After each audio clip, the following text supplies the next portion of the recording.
Olá, boa noite. Eu sou a Marina Machado e esse é o Novo Sem Censura. Hoje, como de costume, nós teremos 3 blocos, uma convidada muito especial, 2 especialistas e, claro, a sua participação nas nossas redes sociais com a hashtag Novo Sem Censura. Se você perdeu algum episódio, não se preocupe, porque o programa está disponível na íntegra no aplicativo da TV Brasil Play e também nas nossas redes sociais. No programa de hoje, contamos com a presença da professora, empreendedora ambiental e fundadora do Clube Esportivo Trilheiras de Brasília, a Ju Trecker, e do também professor, escalador e montanhista Davi Henrique, que trabalhou como alpinista no projeto da Marinha na Península Antártica em 7 temporadas. Quero agradecer muito a presença de vocês aqui com a gente. Obrigada por aceitarem o convite. E a nossa entrevistada desta noite é uma atleta maravilhosa, Areta Duarte, montanhista e empreendedora social. Ela é a primeira mulher negra latino-americana a chegar no cume do Everest. Areta Duarte nasceu em 14 de fevereiro de 1984 na cidade de Campinas, no interior de São Paulo. Educadora física e montanhista, é filha de Ailton Pereira de Freitas e Euleide Antônia Duarte de Freitas. Areta é a primeira negra latino-americana a atingir o cume do Monte Everest, localizado no Nepal. Até 2020, apenas 25 brasileiros haviam conseguido chegar ao topo da montanha mais alta do planeta. E destes, somente 5 eram mulheres. Além de chegar ao ponto mais alto do mundo, Areta já escalou 5 vezes o Monte Aconcagua, na Argentina, além de subir o Monte Kilimanjaro, a maior montanha da África. A montanhista também escalou o Elbrus, na Rússia, o Monte Roraima, na Venezuela, e o pequeno Alpamayo, na Bolívia. A paixão pelo montanhismo começou aos 20 anos, quando era estudante de educação física, e graças ao sucesso do esporte, Areta já esteve em mais de 7 países, demonstrando toda a sua garra e perseverança. Para viabilizar o sonho de escalar o Monte Everest, Areta retornou às origens com a reciclagem. Ao todo, quase 40% do projeto, estimado em R$400 mil, veio da coleta seletiva. Foram mais de 130 toneladas de resíduos destinados à reciclagem, entre eles mais de 350 quilos de papel e 400 quilos de plástico, apenas oriundos do descarte de uma fábrica de palmilhas. É com muita honra que o Novo Sem Censura da TV Brasil recebe essa brilhante montanhista e empreendedora do esporte mundial. Ah, boa noite, Areta. Tudo bem? Tudo ótimo, Marina. Prazer imenso. Que belíssimas imagens. Quantas recordações. Obrigada. Você, né? Olha só tudo que você fez e que gostoso ver o orgulho. Você tem que sentir muito orgulho, né? Agora, eu queria começar perguntando para você, porque você está aqui no Sem Censura hoje, porque você chegou no topo do Everest. Uau! Isso é um feito incrível. Sim. Mas eu fico pensando se a montanha de 8.848 metros, é isso, né? Isso mesmo, aham. Foi, de fato, o seu maior desafio até hoje? Foi o meu maior desafio em montanha, sem dúvida nenhuma. Mas eu digo que o maior desafio foi a jornada pré-Everest. Realmente durou muito mais do que a própria escalada, realmente exigiu aí muitos esforços pessoais, da família, de amigos e até desconhecidos para alcançar essa realização. Você, com o que você viveu ali, chegou no topo do mundo, né? Aí você imaginar, depois disso, tem algum outro sonho? Porque você fala, poxa, esse era meu sonho, fiz tudo o que eu fiz para chegar ali, foi tão rápido, e agora? O mundo fica pequenininho depois do Everest? Poxa, de fato eu posso dizer que chegar no topo do Everest foi uma parte do meu grande sonho. O meu sonho grande não era escalar essa montanha, o meu sonho grande é gerar transformação socioambiental. E ali foi o primeiro passo, o primeiro de muitos outros passos que estão por vir.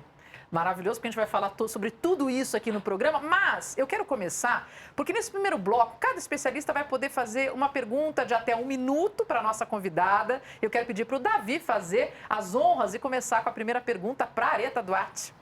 Olá, boa noite, Marina, boa noite, Areta, boa noite, Ju. Boa noite. É um prazer de estar aqui com vocês e eu queria, Areta, que você dividisse com a gente Eu acho que uma das coisas mais legais da montanha é aquele dia que a gente vai para o cume, que a gente tem aquela esperança do caminho, de que vai dar certo. E você vai lembrar disso, que talvez a hora que você abra o zíper da barraca e rola aquela indecisão nossa se a gente vai chegar ou não. Conta pra gente o que foi mais emocionante e talvez alguma coisa muito tensa nesse dia. No dia que a gente sai com o crampon do lado de fora da barraca e a gente sente. Eu sempre falo para meus alunos, não é só o cume, é o caminho, né? Eu acho que esse caminho você mostra pra gente que você vem percorrendo bastante ele.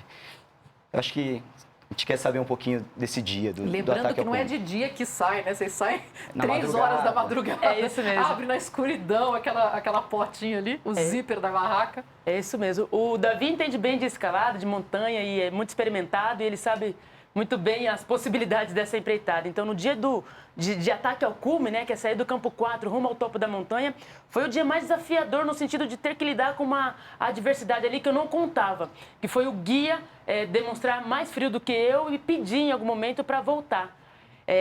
Eu saí da barraca com o guia por volta das 11h30 da noite e aí 2h30 depois da ascensão, ele olha para mim, Areta, eu estou sentindo muito frio, nessas condições não dá para a gente continuar. E aí eu tentei negociar com ele, Passang, o nome do meu guia era Passang, o Sherpa, posso seguir em frente, né, porque o Everest tem cordas fixas por todo o caminho, eu não achava que eu podia me perder.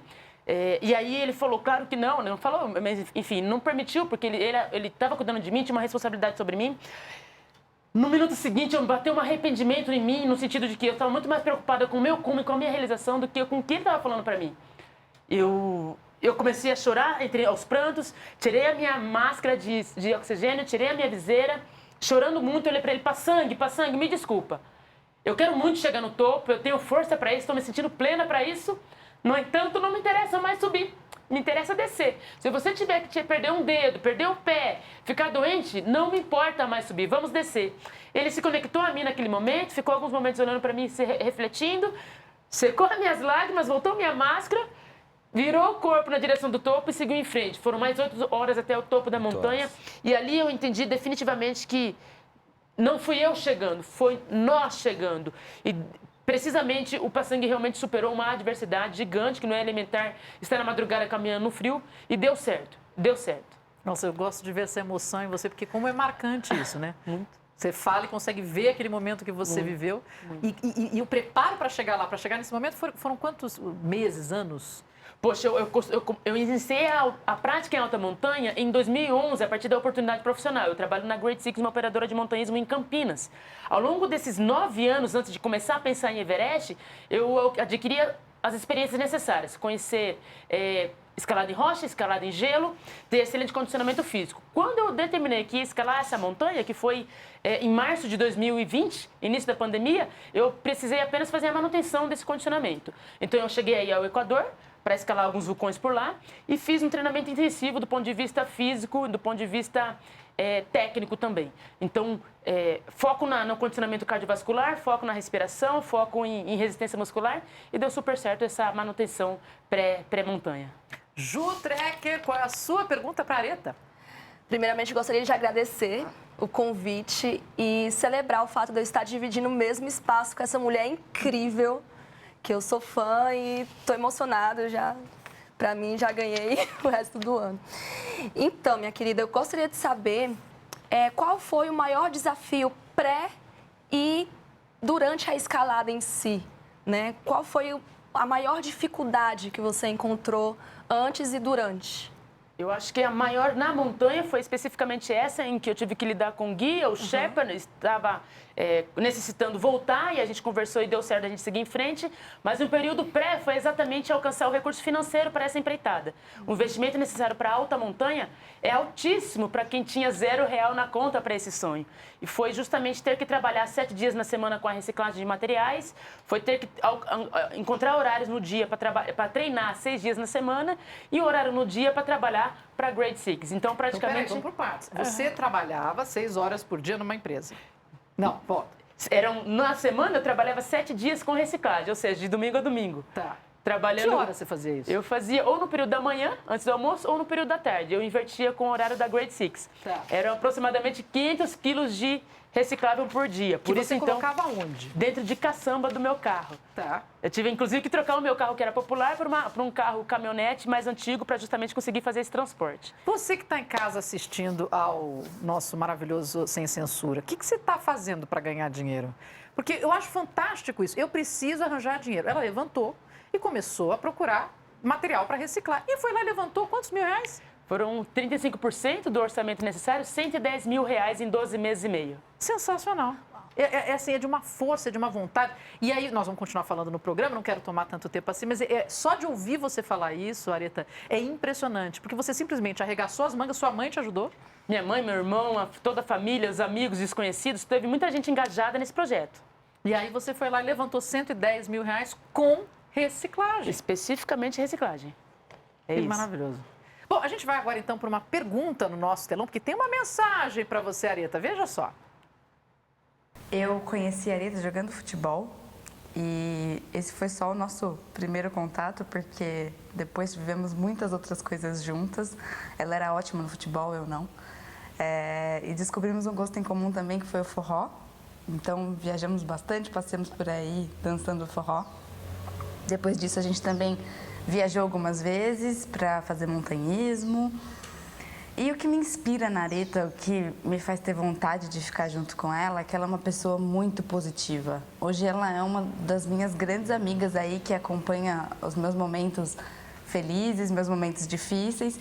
E é muito gostoso estar na presença dela, porque ela não se deixa abater por desafios. Não que as coisas o tempo todo sejam fáceis, mas a forma dela de lidar com todas as questões da vida é uma forma muito positiva, muito alegre, muito para cima, mesmo que sejam coisas difíceis. Então, todas as dificuldades que ela passou ao longo da jornada dela, e não só da jornada Areta no Everest, mas de toda a vida, eu acho que transformaram ela nessa mulher alegre, positiva e que é gostoso de estar junto. Então, o que eu me inspiro em você, Areta, é pela sua positividade. E seguimos juntos aí pelos próximos desafios. Um beijo. Oi, Aretinha! Falar sobre você é falar sobre essa mulher dona de uma narrativa plural, de empoderamento, de representatividade. Uma mulher que simplesmente se recusou a aceitar os papéis que a sociedade te reserva. A gente sabe que no nosso país, infelizmente, o lugar que uma mulher negra periférica ocupa é a base da pirâmide social. E quando você chegou no topo do lugar mais alto do mundo, se tornando a primeira negra latino-americana a realizar esse feito, você automaticamente virou uma referência de poder interno bruto. A sua narrativa é sobre isso, é sobre inspirar pessoas, é sobre dividir com elas a importância de sonhar. Eu acho que é uma mensagem especialmente contundente nos dias que a gente vive, em que sonhar está tão difícil. Então você traz como um farol, você joga a luz nessa possibilidade e através da sua imensa força de realização, você oferece caminhos para que isso seja feito. Então, desde que a gente se conheceu e começou a trabalhar junto, eu tenho certeza que o Everest não é o clímax dessa sua narrativa e é apenas o início de uma trajetória que a gente bem sabe que é muito longa e promissora de transformação socioambiental. Transformação socioambiental. Sensacional. E tem uma coisa que eles falam muito, essa coisa da positividade, do poder interno bruto, é uma coisa que eu tenho dito. Eu acredito que todas as pessoas têm. O que falta para algumas é acreditar, para outras é a oportunidade, é a lapidação disso. Então, enquanto eu puder inspirar e realmente ativar, virar essa chavinha, ajudar as pessoas a virar essa chavinha, principalmente os jovens, eu terei o maior prazer de trabalhar, continuar me esforçando, continuar meu trabalho, porque tem feito a diferença. Estou tentando semear, que daqui a pouco a gente terá muitos frutos. Se é que já não tem. E plantando, e plantando, e plantando. Aliás, eu quero trazer uma curiosidade aqui. Posso pedir para trazer? Samir, vem aqui. Nós temos uma peça, a mais importante, possivelmente, nessa subida ao Everest. Vem cá, vem aqui, mostra pra gente. Esse aqui foi o macacão que você usou. Obrigada, Samir. É esse aqui. Esse aqui é um macacão super importante que eu passei a utilizar a partir do campo 3 do Everest. Tá. Ele me protege e me protegeu muito da condição. Aguenta quais temperaturas? Eu cheguei a menos 20, mas aguenta menos 40, menos 50. Tá. É claro que não era a intenção sair nessa temperatura, porque seria realmente desafiador. Mas aqui abaixo desse macacão eu usaria no máximo 1 ou 2 camadas, é bem legal. Fora esses zíperes que são super funcionais. Atrás tem um bem legal, Marília, Então, deixa eu tem uma contar. curiosidade aqui. O que as pessoas querem saber? Como é que você está no menos 20 e vai ao toalete? É que nem astronauta. E aí você tem aqui uma facilidade. Vamos abrir aqui? Bora. Aqui. Então você, né, tem acesso às suas partes, provavelmente. É assim que a gente diz. Isso mesmo. No caso da mulher, a gente fica de cócoras e faz lá o que tem que ser feito. E dá, assim, né? Como é que faz? Na realidade, quando a gente sai do campo 4, por estar já numa altitude em que nossa fisiologia está tentando manter a nossa sobrevivência, ele garantir a sobrevivência, a gente pouco sente vontade de ir ao banheiro. Mas, se tivesse vontade, realmente faria. Com licença, pessoal, estou indo ali fazer o número 1. Atrás daquela pedrinha. Não tem pedrinha, não. É exposto mesmo. É exposto mesmo? É um coleguismo na montanha. É isso. Não, mas isso é fantástico, né? Porque é um esporte muito individual, mas que tem um coleguismo muito grande nesse processo, Todo né, tempo. Areta? É necessário ter uma harmonia, uma sintonia, uma parceria, porque existem aqueles momentos mais adversos e com certeza são as pessoas que farão a diferença e garantirão que a gente fique lá. Eu tenho a sensação de que eu estou no Everest, porque só de encostar na peça, de alguma forma, eu estou no Everest. Muito obrigada. Samir, pode pegar aqui de volta. Que legal. Muito bem. Maravilha. Agora nós vamos para mais uma pergunta, uma rodada de perguntas, enquanto a Areta retoma o lugar, que a conversa está muito boa hoje. Olha, eu lembro que no próximo bloco nós teremos o quadro Debatendo, que é um momento de exposição de argumentos dos nossos convidados, com os comentários da montanhista e empreendedora social Areta Duarte. Mas vamos então para mais uma rodada de perguntas com os nossos especialistas. Davi, qual é a sua segunda pergunta para ela, por favor? Areta, eu sei que você esteve muitas vezes em alta montanha, principalmente no Aconcagua, que são montanhas próximas de 7.000 e até em outros continentes, né? Mas uma curiosidade muito importante, acho que para a gente, é essa diferença do treinamento de 7.000 é uma coisa. E quando a gente passa de uma zona da morte, que a gente fala que é o 8.000, né? O que você sentiu quando teve essa mudança do 7.000, do 7.500, que tudo, como a gente fala na escalada, foi à vista, né? Chegou lá e como que a gente vai sentir isso? Tá. Você começou também a utilizar o oxigênio a partir de quanto? Perfeito. Tá. A zona da morte que o Davi comenta começa a partir de 7.500 aproximadamente, é onde é recomendado o uso de suplementação de oxigênio. E eu passei a utilizar exatamente no campo 3, a mais ou menos 7.400, 7.500. É um grande facilitador, porque todas as adversidades relacionadas à altitude, o potencial mal de altitude que aconteceria nesse lugar, não acontece por conta dessa suplementação.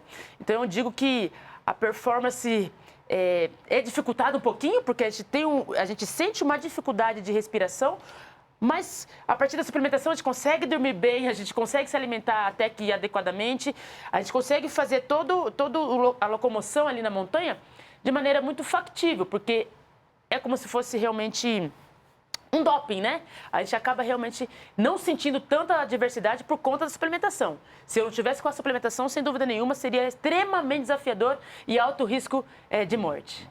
Quando você está a caminho, né? Você vai chegar no 7.000, já é muito difícil de respirar, certo? Sim, passou dos 4.500, né? Eu acho que a gente já começa a sentir. Algumas pessoas mais, né? Mas eu acho que passou naquela linha, talvez dos 5.500, 6.000. Já é pesado. Já muda, né? Aí, de 6.000 repente, pra você cima. coloca oxigênio. Aí é uma maravilha. Nossa, é mágico. Eu me lembro que na ida ao campo 1, primeiro ciclo de aclimatação, eu tive o princípio de edema pulmonar. Senti a região pulmonar com água, realmente, com um sistema hídrico prejudicado. E ali eu tive que usar a suplementação. Campo 1 está abaixo de 6.000, pessoal, mas eu usei a suplementação para justamente conseguir me recuperar, até conseguir ficar ali e passar uma noite para depois descer. Quando eu coloquei, eu falei, Deus do céu, que maravilha, a gente sonha bem, a gente dorme bem, enfim, a suplementação realmente é um grande facilitador. Muito bem. Ju Trecker, sua pergunta, por favor. Então, Areta, a gente como mulher, a gente sofre alguns estigmas, né? Por ser mulher, por não ter aquele físico super bombadão dos homens e tal. Como foi encarar esse desafio sendo uma mulher negra no Everest? Você passou por algum assédio, algum preconceito, alguma desvalorização? Queria saber, como mulher, você sofreu alguma coisa que, por ser mulher? Eu confesso que por trabalhar com o montanhismo já há 10 anos e as pessoas da empresa que eu trabalho realmente prepararem o lugar que eu vou visitar, no sentido, tá vindo aí a Areta, que é especialista, que é super guia, eu chego no ambiente e eu acabo não sentindo preconceito. Realmente eu chego num ambiente já limitado em relação a isso. No entanto, no Everest, eu percebi que porventura estava surgindo ali uma preocupação, algum tipo de incômodo em relação à visibilidade que eu estava recebendo, por conta do poder que aparentemente estava sendo alcançado, mas verdadeiramente, Ju, pessoal, eu entendo que eu não sou melhor nem pior do que ninguém. As pessoas precisam entender que a montanha, o montanhismo está tentando nos desenvolver no sentido de conexão com as pessoas, conexão com a montanha, e que verdadeiramente a ideia ali é de trabalhar em conjunto, em sintonia, que eu não estava competindo com ninguém, no máximo a competição era comigo mesma.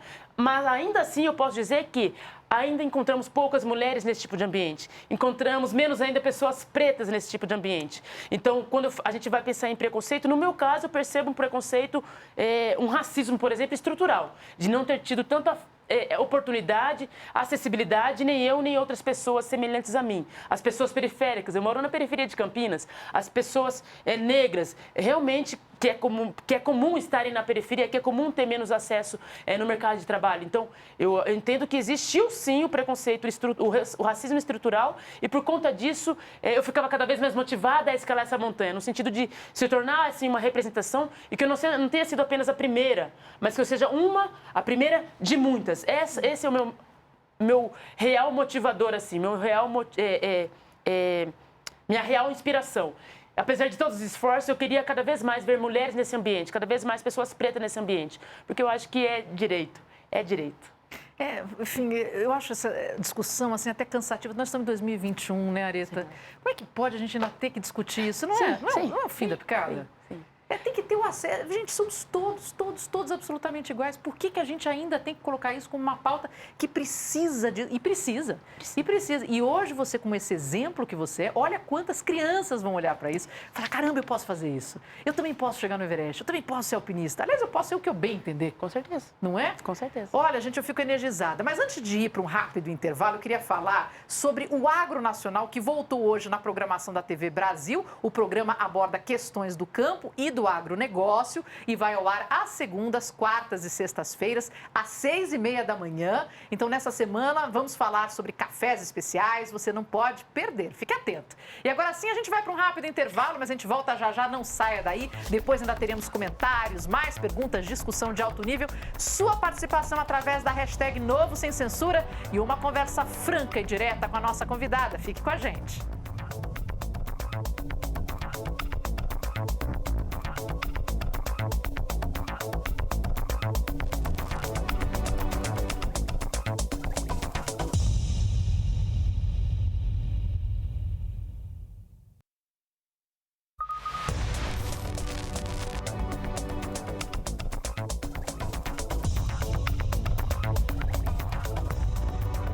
Estamos de volta com o Novo Sem Censura, esse espaço de troca de ideias, sem meias palavras.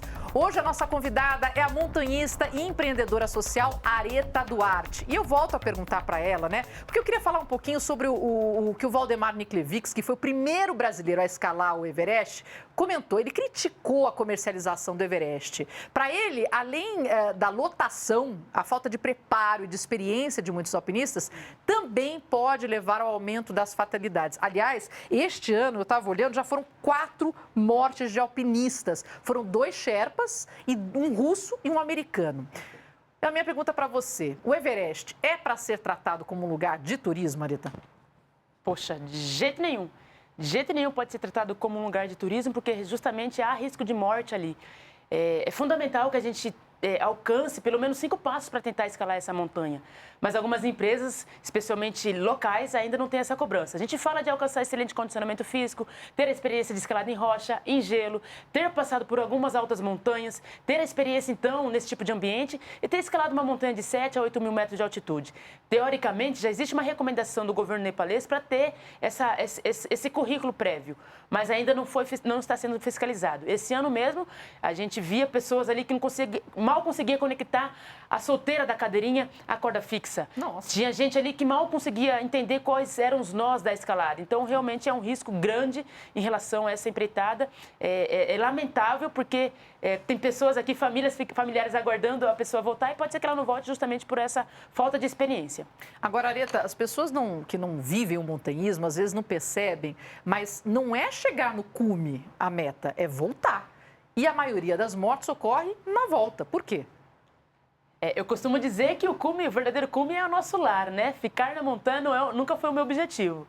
Então, acontece muitos acidentes na descida por muitas variáveis. Uma delas é o esgotamento, depois a gente está muito focado na subida, desgasta, tem toda a depressão ali de energia na ascensão e na descida a gente já está bastante esgotado, cansado. Além disso, a gente acaba relaxando na descida, né? Na subida nós estamos muito focados, concentrados em chegar ao topo e na descida muita gente, poxa, já cheguei, acabou, está tudo resolvido. E não está. Tem ainda, no mínimo, metade do período que você levou para subir, você tem para descer. Então, basicamente, são esses dois maiores motivos. Temos mais uma mensagem para você aqui no telão. Vamos dar uma olhada. Quem enviou essa mensagem? Queria comentar essa última passagem dela pelo Everest, onde eu tive com ela, né, todos esses dias, esses 60 dias lá no Nepal. E mais do que isso, comentar que acredito que a Areta, aí, através das montanhas, acho que conseguiu encontrar um grande propósito de vida, né, que maior que as montanhas realmente era ajudar as pessoas, né, e trazer um pouco mais de equilíbrio para as pessoas da comunidade terem as mesmas oportunidades, né, que nós tivemos, por exemplo. Então ela contribui muito aí comigo, né, no sentido de autoconhecimento, né, de autodesenvolvimento e nessa questão de sempre se doar ao outro, né. Então fico muito feliz que esse projeto tenha dado certo. Acho que realmente teve uma mão divina para que desse certo. E ela sabe disso, e justamente porque é um projeto que buscou realmente fazer o bem, de coração. Então, a Areta é uma pessoa que eu admiro muito, né? A gente brinca muito com ela aqui na grade, é uma pessoa sempre muito feliz, muito alegre, muito extrovertida, e é sempre um prazer participar dessas histórias com ela. Areta, você é uma pessoa muito especial e muito importante na minha vida. Você me ajudou muito mais do que você imagina nestes 20 anos aí que temos de amizade. Eu sou muito grata por todos os momentos que você esteve ao meu lado. Desde os momentos mais difíceis do qual eu já passei, até os momentos mais alegres. Você sempre foi uma amiga muito presente. Muito obrigada. Eu tenho uma grande admiração pela sua essência, Areta, pelos seus valores, pela sua humildade, pela sua garra, pela sua perseverança. Você é uma pessoa que me inspira. Não tenha dúvida disso. Inspira o mundo hoje, né? Desejo a você todo o sucesso do mundo. Eu estou muito feliz por esse momento que você está vivendo e eu não tenho dúvidas que isso é só o começo. Você vai voar, o mundo é seu. Parabéns por tudo que você está passando. Que Deus abençoe sua vida eternamente e que você saiba, nunca tenha dúvida disso, que eu sou sua amiga e você pode contar comigo nos momentos que você precisar. Tá bom, minha amiga? Eu te amo, viu? Um beijo. Escolhidos a dedos, né? Paulinha, Bernardo, Carlos Santalena e Laís são, assim, grandes amigos, são profissionais que me inspiram muito. O próprio Carlos ali que apareceu é uma grande referência para mim em montanha. Ele e o Carlos Canella são as maiores referências em montanhismo para mim. E claro, enquanto seres humanos. E a Laís tem muita história, como ela bem disse. Nós nos conhecemos antes do montanhismo e até hoje nós somos grandes parceiras aí. Hoje, muito mais com as palestras, muito mais com esse trabalho, esse novo produto que surgiu pós-Expedição Everest. Bom, e chegou a hora de debate. Cada especialista terá um tempo de até 2 minutos para expor seu pensamento. A nossa convidada vai comentar as exposições em até 4 minutos e, na sequência, cada um terá direito a uma réplica de 1 minuto. Depois, a nossa convidada terá até 2 minutos para fazer os seus comentários.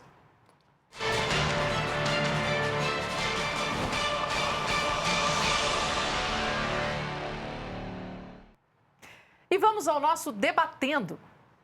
Davi, por favor, a sua exposição de até 2 minutos. Areta, um dos pilares mais importantes do seu projeto foi a reciclagem do lixo, que gerou todo esse sucesso, né? E socioambiental, tudo que você tem, né?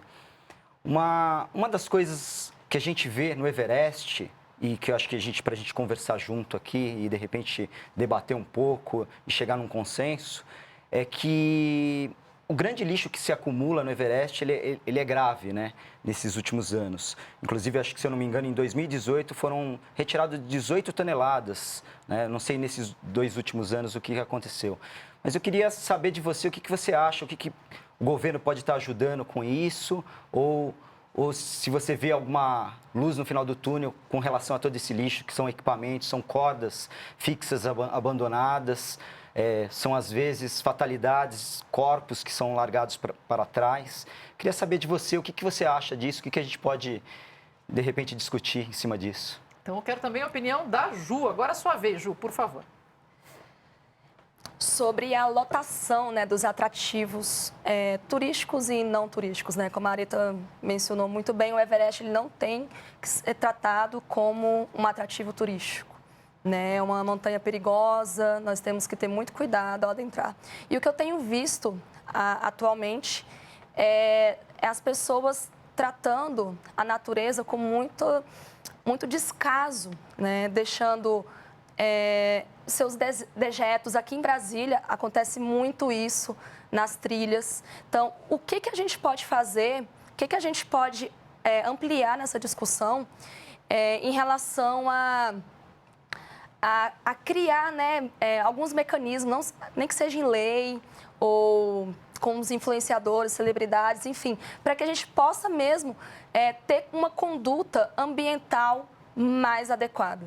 Né? Eu acho que depois da questão da pandemia, as pessoas ficaram cada vez mais com vontade de acessar os atrativos naturais, ficar no ambiente outdoor. E lá nas trilheiras de Brasília, a gente tem identificado que muita gente está fazendo atividade outdoor de maneira irresponsável. Né? E isso tem trago muitos problemas, não só para o meio ambiente, mas para elas mesmas. Né? Muito perigoso isso.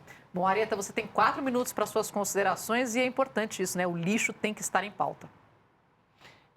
Esse meu contato pré-Everest com a reciclagem de materiais me fez refletir muito sobre essa relação das pessoas com a responsabilidade e destinação daquele material.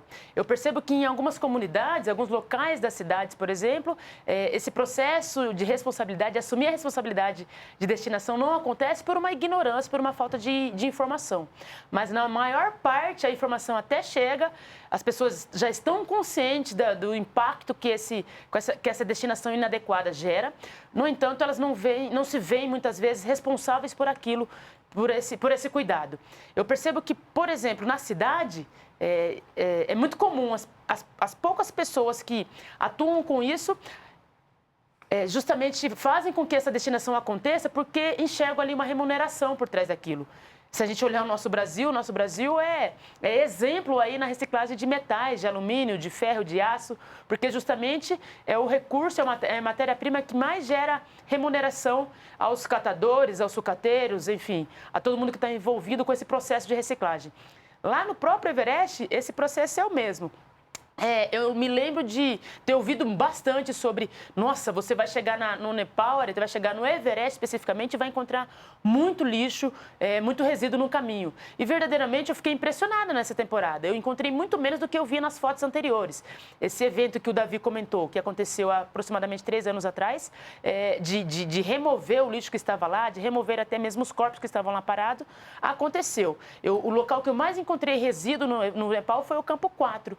E aí tem muito a ver com as prioridades. A prioridade no campo 4 e a prioridade nesses lugares em que a gente encontra a corda fixa, parada, de temporada anterior, realmente a prioridade é a vida. Então, as pessoas ali trabalhando, ou mesmo os turistas, estão preocupados com aquele ambiente no sentido de, poxa, como é que eu vou ficar aqui removendo esse resíduo, sendo que, de repente, eu estou com risco aqui de vida. Mas, de fato, não é justificativa. O que é necessário, na minha visão, é que a gente tenha a contratação, a gente contrate os serviços de remoção desse local.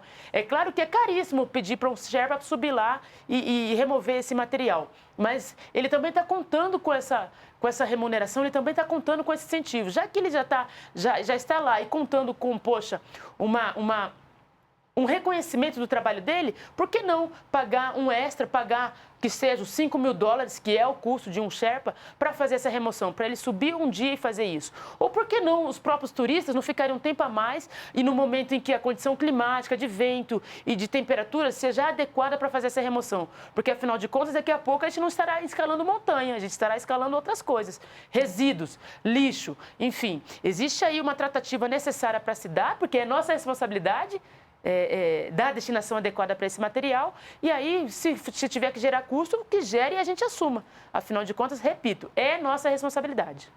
Davi Henrique, agora você tem mais 1 minuto para a sua réplica. Concordo, Areta. Acho muito legal da parte, principalmente do governo, né, nepalês, chinês, que isso comece a acontecer, porque, como você disse, talvez algum dia a gente não escale mais o Everest, e sim um monte de lixo. Então, eu acho muito importante que a gente comece a ter mais consciência, principalmente os montanhistas, os alpinistas, né? Quem está na montanha, que quando a gente leva, a gente tem que trazer de volta. Então, isso vai fazer parte, mesmo que seja mais caro, que a gente sabe que é muito, e que a gente consiga construir para o nosso futuro, para as outras gerações, montanhas com mais acesso aí, e a natureza que a gente mais gosta. Consciência, né? Consciência. Ju, a palavra agora está com você por mais 1 minuto. Com certeza, Areta. Assina embaixo tudo que você fala. Nós aqui em Brasília, a gente não tem essa cultura tão forte ainda no montanhismo, né? Fica ali mais pro lado do Sudeste e tal. Mas sempre quando eu viajava para o Sudeste, a gente via que tinha essa questão, principalmente quando a gente faz Serra Fina, lá no trabalho de base, quando a gente começa um montanhismo, né, nos trekkings, né, que a gente chama, são as caminhadas com nem tanta altitude assim, tem a preocupação da gente levar um cheat tube, né? Então, assim, esse trabalho didático que a gente faz na base mesmo, quando a gente está... O bichinho da trilha, da montanha, vai picando a gente, ele é muito importante. Então, começa na base e a gente vai melhorando aí com a educação ambiental. E agora a nossa convidada, Areta Duarte, tem 2 minutos para as considerações. O que você tem a nos dizer, Areta? Eu gostei bastante dos exemplos da Ju em relação a começar esse procedimento, essa educação desde base, e fatalmente é isso que é necessário no sentido de todas as pessoas que se prestem ali a visitar a montanha, entendam, tenham consciência de quais são os procedimentos mínimos adequados para gerar o menor impacto ambiental. Ela mencionou Serra Fina, eu me lembro que, poxa, há pouco tempo, há um pouco mais de 1 ano, ocorreu ali um incêndio gigantesco, lamentavelmente aconteceu um incêndio gigantesco e até o momento a gente nem pode visitar mais a Serra Fina por uma questão de tentativa de recuperação da região. Até dezembro a Serra Fina estará fechada. No caso do Everest, a gente tem lá um instituto formado por um estrangeiro, o Tommy, ele é sueco, ele montou ali um instituto que incentiva com que as pessoas tragam o material reciclável para baixo, o lixo aí, né, entre aspas, para baixo, para que seja transformado em arte e essa arte seja vendida localmente no país e também para estrangeiros. Essa renda tem sido retornada, tem sido voltada para o público local. Isso tem gerado cada vez mais conscientização. Depois de um rápido intervalo, nós faremos mais perguntas. Teremos a sua participação nas redes sociais com a hashtag Novo Sem Censura. E vamos partir para o debate pronto com a nossa convidada. A gente volta já já.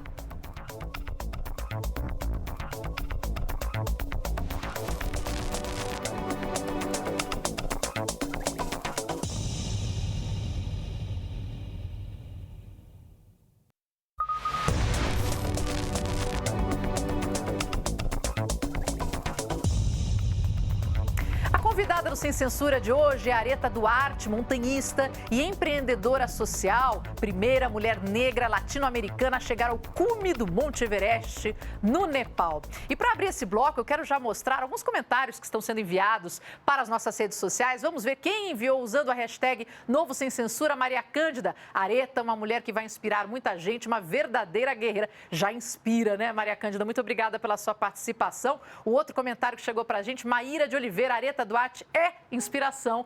Hashtag Novo Sem Censura. Muito obrigada pela participação de vocês. Eu espero que você já sinta isso, Areta, porque né, um mês praticamente que você voltou e já tem um impacto e está bombando em tudo quanto é lugar. É apenas o começo. Mas é isso aí. Agora eu quero chamar você para uma outra conversa, porque vai ser um jogo rápido aqui. Vamos para uma rodada de debate pronto. Eu dou bate pronto chegando. Vamos lá.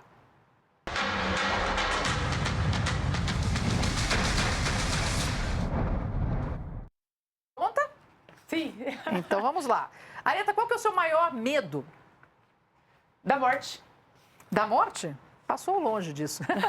Qual é a trilha sonora dos seus treinos? Ah, cada dia é um, sei lá.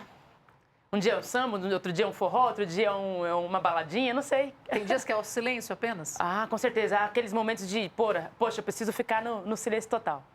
Qual é a principal característica que um montanhista tem que ter para chegar a qualquer grande cume? Resiliência. Resiliência, boa. E o seu filme favorito? Nossa, pegou. Não sei. Tem algum de montanha, não? O Monte Meru é muito legal. Muito lindo. Impressionante. Qual montanha tem a vista que mais te marcou e por quê? O Everest. E porque de um lado eu via o Tibete, outro lado eu via o Nepal.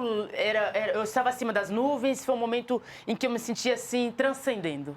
É aquele amanhecer, é aquela luz que a gente não consegue ver daqui de baixo? O amanhecer eu vi um pouco antes do cume, foi mais ou menos na Bakery, que é um ponto que estava 8 a 7 horas antes do cume. Mas verdadeiramente o topo da montanha do Everest é realmente impressionante, magnífico. Reciclagem de lixo é? Preservação, garantia de futuro. Quando chegou ao cume, quem veio à sua cabeça? Deus. Qual é o seu recado para as aretinhas por todo o país? Todas vocês têm um poder interno bruto que precisa ser reconhecido, que vocês podem chegar onde bem vocês bem imaginarem. Aretinhas, sigam em frente, peçam ajuda, contem com os outros, busquem e será realizado seus sonhos. Quando você é montanhista, sua maior competição é com você mesma, né? Você sentiu ali que você tinha que ganhar de você no mental? Tem essas duas etapas? O que é mais difícil ali? É o mental ou é o físico? O mental, por muitas vezes, eu realmente me encontrei ali com os monstros, os meus monstros. Eu tinha que vencê-los por diversas vezes. Bom, agora temos mais um tempinho para que os nossos convidados especialistas também possam fazer perguntas. Davi, uma pergunta para a Areta. Areta, desse projeto todo, desse cume fenomenal que você teve como uma mulher, né, e negra, conta pra gente qual foi o desafio maior que você teve antes da expedição, durante a expedição e agora nesse retorno pro Brasil. E mais uma pergunta de leve aí. Você quer completar os 7 cumes? Maravilha, eu vou começar de trás para frente então. Legal. Eu não tenho intenção nesse momento de completar os 7 cumes, eu tenho muita vontade de estar no Denali, né, que é a montanha que está ali no Alasca. E eu com certeza realizarei, a pretensão é que eu vá em junho de 2022. Legal. Poxa, esqueci, Davi. Os grandes desafios que você teve antes, durante e agora nesse retorno. Maravilha. No retorno está muito difícil cumprir a agenda, são muitos compromissos, está bem desafiador, eu não tenho conseguido tempo para ter lazer, por exemplo. Durante a expedição, com certeza o momento mais desafiador foi esse momento de falar com o Passang, o meu Sherpa, e tentar conectar-me a ele no sentido de que o sonho era muito grande, eu precisava realizar aquele sonho, mas ainda assim eu estava muito mais preocupada com a condição de vida e de saúde dele. Então, no final das contas, deu certo a nossa ascensão, mas foi o momento mais desafiador. E antes da expedição, com certeza, foi alcançar os R$400 mil necessários para essa empreitada. E a gente alcançou em 12 meses e meio. Ju Trecker, a sua pergunta para ela. Areta, minha querida, o que mudou em relação à Areta antes do Everest e agora a Areta pós-Everest.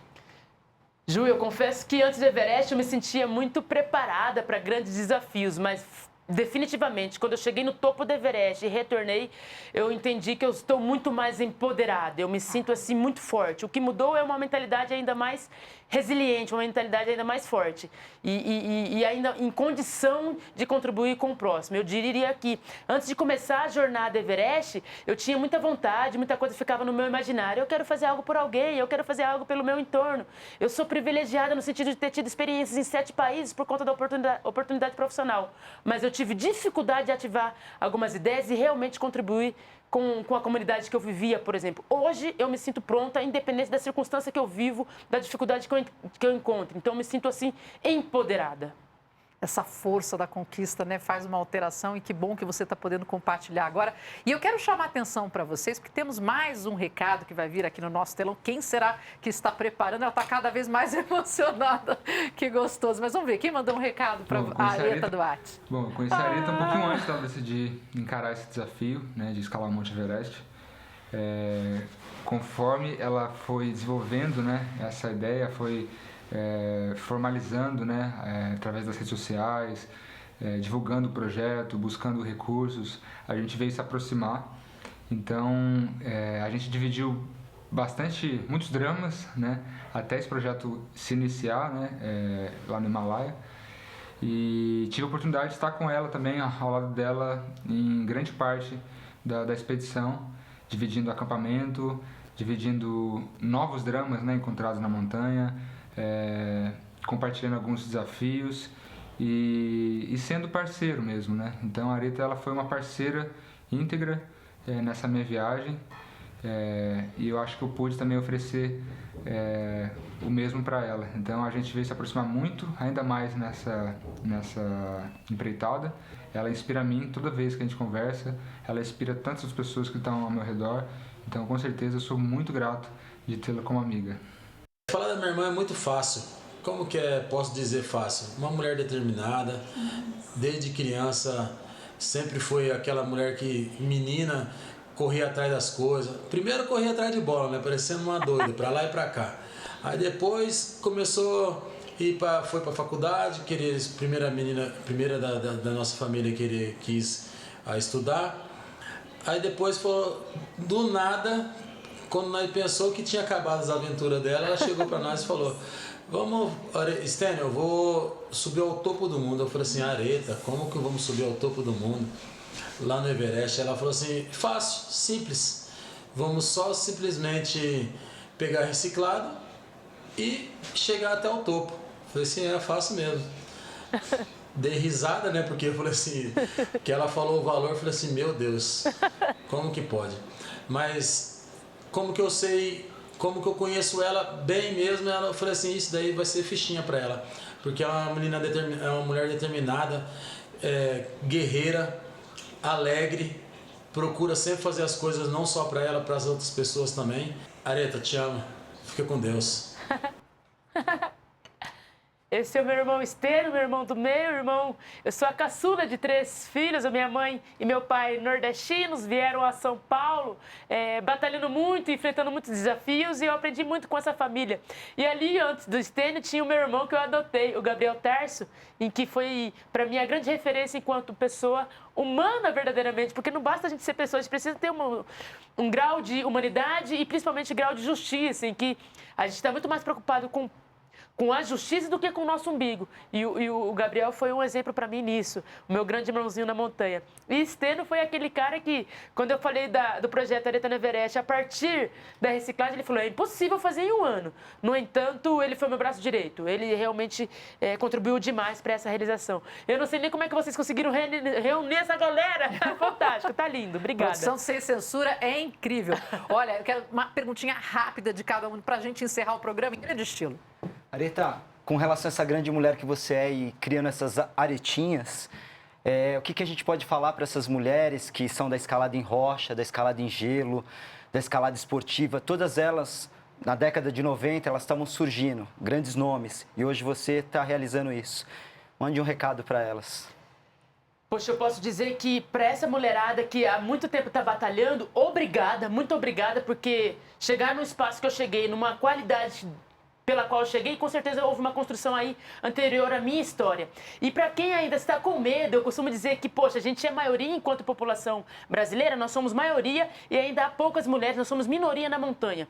De fato, aquelas que têm um pouco de medo ainda, porque tem receio, que acham que não é para elas, montanhismo é para todo mundo. Em frente, experimente, vá lá vivenciar. Se por acaso não gostar, tá tudo bem, mas ouse experimentar. É um lugar maravilhoso, transformador. Para mim, montanha é a escola. Eu tenho certeza que pode tirar bons aprendizados desse lugar.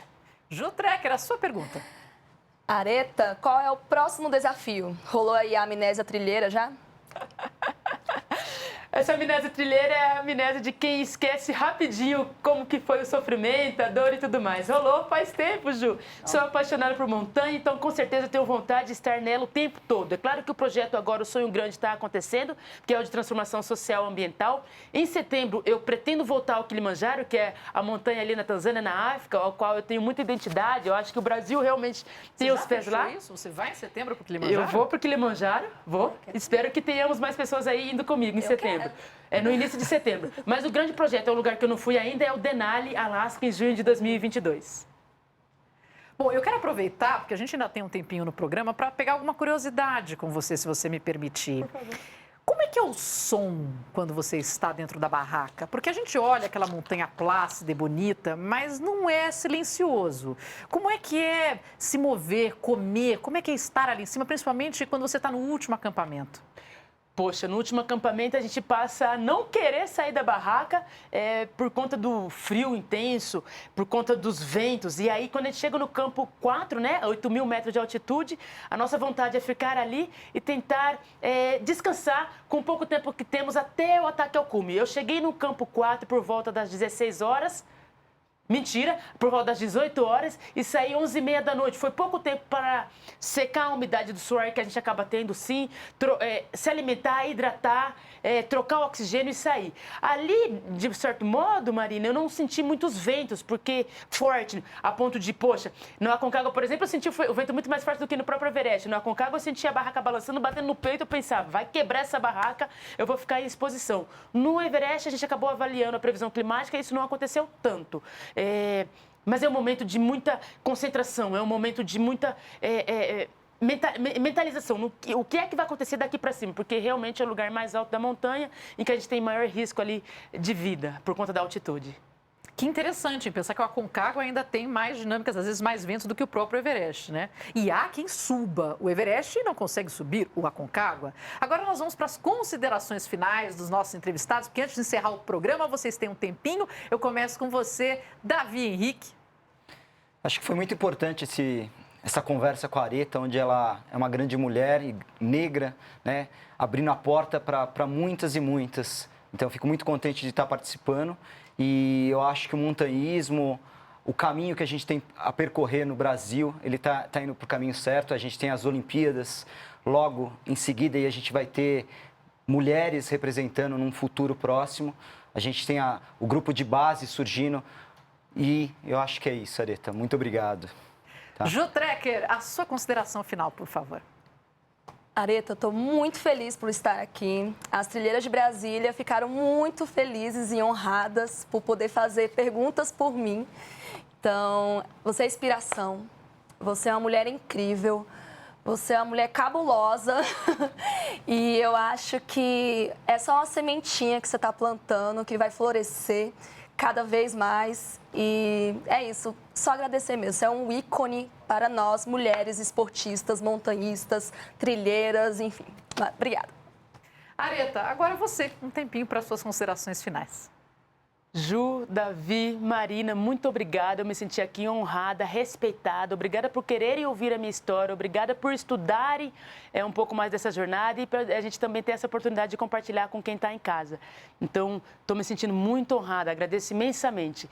De fato, quando vocês falam, né, que de repente eu me tornei aí uma inspiração, é para que a gente realmente compartilhe cada vez mais e queira ver mais pessoas nesse ambiente que a gente tanto ama, as montanhas, um ambiente extremamente transformador. E quem quiser saber mais da minha história, tenho certeza que pode ter ficado aí algumas curiosidades, fico sempre à disposição. Se for para falar de montanha, contem comigo.